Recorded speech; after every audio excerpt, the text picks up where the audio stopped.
10 Best Love Stories in New Star Trek Shows. The new era of Star Trek shows on Paramount Plus has paid particular attention to developing the relationships between characters in the final frontier, and some love stories stand out as the best.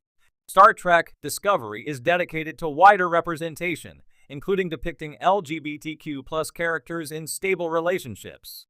Star Trek Strange New Worlds and Star Trek Picard introduced brand new characters and breathed new life into familiar ones, and even the animated shows Star Trek Lower Decks and Star Trek Prodigy are dedicated to maintaining continuity, leading to richer storytelling opportunities for long-term relationships between characters.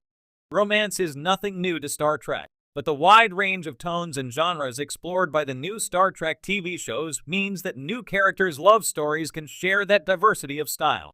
There are sweet beginnings laced with uncertainty, complex problems faced by long-term couples, and the racing hearts of pairs finding physical connections to match their emotional bonds.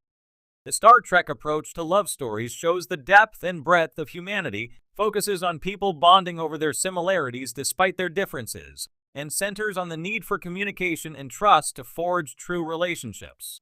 An honorable mention goes to LT, Spock, Ethan Peck, and T'Pring Gia Sandhu in Star Trek Strange New Worlds. Although T'Pring appears to be party to a loveless arranged marriage in Star Trek, the original series, the TOS prequel shows Spock and T'Pring are a real couple that genuinely cares about each other despite the obstacles in their way. Spock must prove himself to T'Pring's disapproving family, while T'Pring has to contend with Spock's Starfleet career.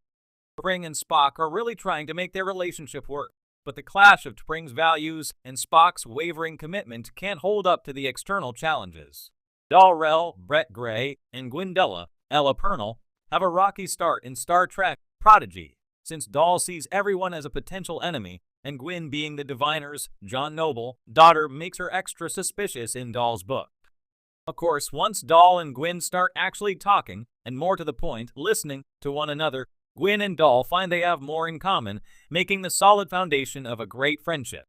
Dal's awkward approach to something more with Gwyn is completely realistic for a teenager fumbling through a crush, making Dal and Gwyn kind of sweet and wholly relatable to Prodigy's younger target demographic.